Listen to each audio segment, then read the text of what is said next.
Welcome to rSlash Am I the Butthole, where OP has an encounter with a wild Karen. Will I be the butthole if I countersue for what I consider an accident for the cake that this woman's daughter wrecked after she ran into me? In the middle of June, I had just picked up a custom chocolate cake from a bakery that cost $65. On my way back to the car, a woman and her 2 kids were coming out of a church across the street where a wedding was taking place. I crossed at a crosswalk about half a block from the church. I saw the mother telling her little girl, maybe 4 or 5 years old and dressed in a very nice white dress, to stop jumping around and stay still. The girl didn't listen. She ran off, laughing and looking backwards instead of paying attention, and ran straight into me. I dropped the cake and it hit the ground on impact. Chocolate went everywhere, on the pavement, on me, and all over the little girl's dress. The mother came running, screaming at me. There were at least 2 people behind me and another woman on the church's property who saw it happen. The mother kept yelling that I'd ruined her daughter's dress, that I owed her money for a new one, and that I needed to give her cash so she could buy a replacement before the ceremony. I told her it was an accident. Her daughter ran into me, and I was not paying for it. She kept screaming profanity, loud enough that someone called the police. When officers arrived, she tried to claim that I threw the cake on her daughter and I should pay for the dress. But another witness confirmed what really happened. The woman still wouldn't calm down until the police nearly arrested her, and then only after her relatives came out of the church to help. She demanded reimbursement and threatened to sue me. At the time, no one exchanged information, but somehow she found out my name and address. Later, I learned someone had filmed the whole thing and the video got back to me. Sure enough, she served me with papers. She's suing me for $3,000 for a new dress, assault, and emotional distress. Will I be the butthole if I countersued for the cost of the cake her daughter ruined because of her poor parenting? Honestly, I'm not too worried about winning or losing since I have video evidence and multiple witnesses showing that it was an accident and her child caused it. Also, OP points out that where she lives, countersuing costs her a $100 fee, which means even if she wins, it'll be a net loss. But still, sometimes it's not just about winning, it's about sending a message. I say go for it, OP, because if you win, then you'll literally have your cake and eat it too. Am I the butthole for rejecting my dad's efforts to repair our relationship because he chose his wife over me? I'm a 21-year-old guy, and I lost my mom when I was still a baby, and my dad didn't date anyone until I was around 9.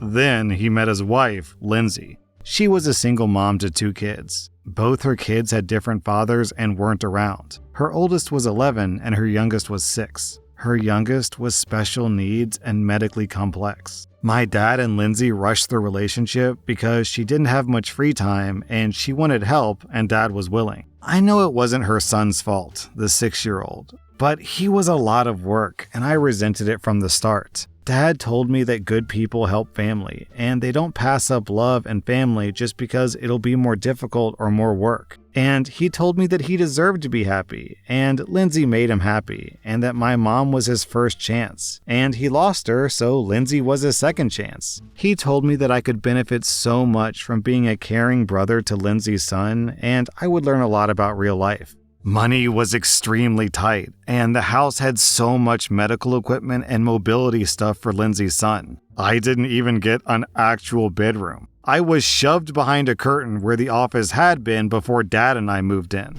The timeline was like May, Dad and Lindsay met. In September, they introduced all of us to each other. November, we all move in together. February, Dad and Lindsay are married. A few months after Dad and I moved in, Lindsay's daughter, the oldest, started acting out. She smashed up some of her half-brother's medical equipment. She stole money. She started sneaking out late at night and she got drunk a few times. She started taking drugs. She pushed me around if I was in her way. There were nights I couldn't sleep until 1 or 2 a.m. because I could hear Lindsay and her daughter fight. And the daughter would say she wished her half-brother would die and they could move on. Lindsay would get hysterical about it, and her daughter would say that he wasn't her real brother anyway and he was just a burden. I begged my dad to leave and let it be the 2 of us again, but he said we couldn't walk out. We committed.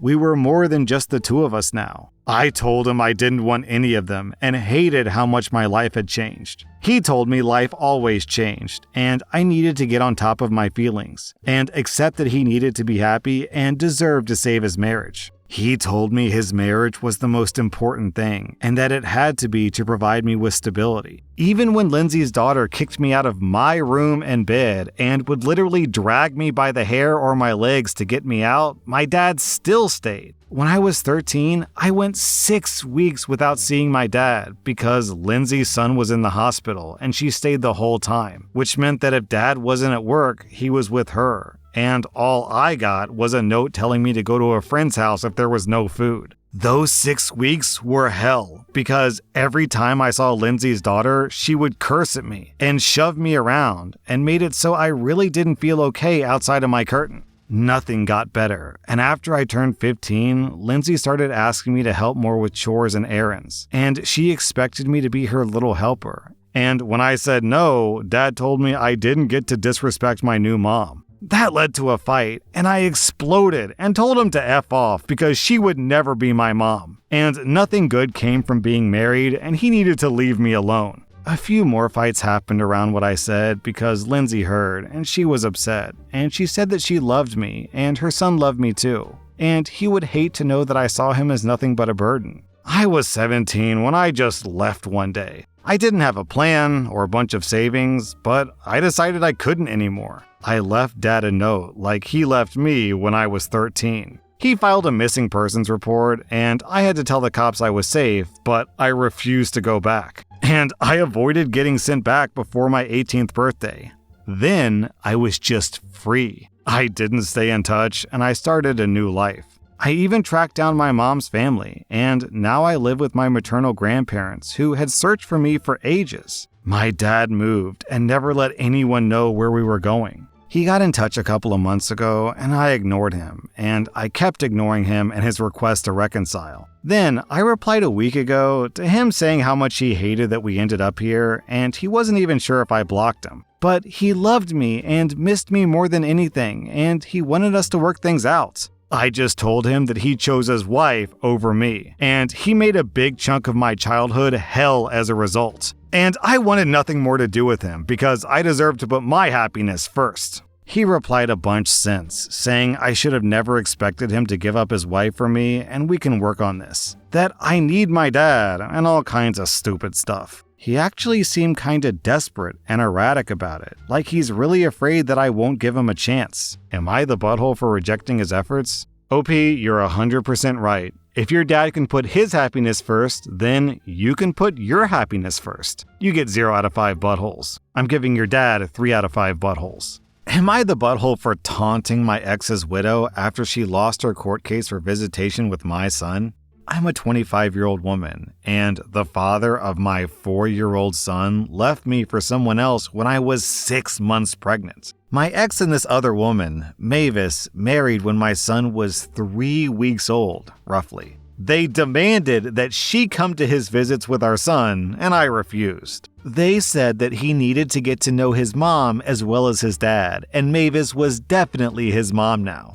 They were married and everything. And yeah, that's how they argued it. I never stopped him from seeing our son, but I didn't allow her anywhere near my home. And our son was 10 months old before my ex could take him out for visitation. Then I could do nothing about her being there, but at least she wasn't calling herself my son's mom in my home. She did join my ex every time he dropped our son home with me, and she would try to start a fight because I wouldn't let her hold him to say goodbye once my ex handed our son to me. She'd get mad, and I'd refuse to let her spend time alone with our son, too. My ex was awarded visitation every other weekend when our son was 18 months old. He lost that visitation when our son was 2 because his wife tried to take our son out of daycare without permission, and the cops had to be called. He went back to visits at my house, and Mavis was not allowed near my house or my son. That softened after a few more months. She had to issue an apology and take some classes, and then every other weekend restarted. Then my ex died last year. Mavis then tried to sue me for shared custody as his other parent. That case was thrown out because she's not a legal parent and had no parental rights to my son. Instead, she tried to sue for visitation, and unfortunately that went to court. It took a few months, and we had 2 dates before the judge in order to get a ruling. Mavis was denied visitation. It was decided she hadn't played a big enough role in my son's life, and she wasn't his family anymore. I was relieved. Mavis was screaming about appeals as we left court. She tried to confront me a week after court, and I was feeling so done with her messiness, and I taunted her and told her that she would never be in my son's life again and to go F herself, because she's all alone now, and with the way she acts, it didn't surprise me. She started screaming after me, but I kept going. It was only afterward that I wondered if it was unfair because she did lose her partner, and she might have felt some genuine care for my son. I don't know, I think she's just unhinged, but maybe I am still the butthole. Down in the comments, people are predictably taking OP's side, and someone says, "Not the butthole, did this B word care when you were left alone pregnant?" And OP replies, "She didn't care. I was told that I could give them the baby to raise if I was finding it so hard to be alone." Okay, this woman thinks that she can steal OP's man and her baby. Yeah, she can go pound sand. OP, you get 0 out of 5 buttholes. Am I the butthole because my adult daughter lives for free with us and she wants us to pay to upgrade Wi-Fi for her? We love our daughter and we have a good relationship. She had a breakup and moved home in July temporarily. We're more than happy to help out, and she can stay as long as she needs to. But she's complaining about our Wi-Fi coverage and how it's affecting her ability to do her job remotely. She can be pretty frugal and has asked us to pay for an extender that will cover her bedroom. We said no way after laughing a little bit. To be fair, our AT&T Wi-Fi has always been spotty at either end of our large home, so we can understand her issue. However, she's a grown woman with a good job, making good money, and has significant savings, significantly ahead of where others are at her age. My wife and I are retired empty nesters, and our Wi-Fi works perfectly well for us. She has other options to connect, but doesn't like to work there due to furniture or lack of windows. We can afford to do whatever we want with our house, but we find it off-putting that she wouldn't just buy or rent the extender and be done with it. We don't charge rent, we pay for groceries, and we cook or provide dinner 6 days a week. She cooks once a week. We believe that her asking and expecting us to pay for this, since it's our house, is over the top. Mind you, we're also paying for a family vacation. Flights, hotel, rental car, attractions, tickets, meals in a month. We get that children get used to parents paying for everything, but this one has us alternatively laughing out loud and scratching our heads. She refuses to pay anything for the extender on principle, so I guess it's on principle that we're refusing? Are we the buttholes? My first job I ever got was at Subway. And I think I was probably 15 or 16 years old, and the entire reason why I got it was because I wanted to play Final Fantasy XI, which requires good internet, and my dad would not spring for good internet. So I said, "Screw you, Dad!" Nicely, I have a good relationship with my dad. "I'll make my own money!" So I got a job at Subway, and I would go to Subway, make sandwiches, and then come home and play Final Fantasy XI. Even at the age of 16, which is a full decade younger than the woman in this story, who's listed to be 29 years old, I understood how the world works. So what excuse does she have at 29? I can understand her not wanting to buy stuff for the house. That does actually make sense. Like if OP wanted, a new sofa, then she shouldn't have to buy the new sofa because it's for the house.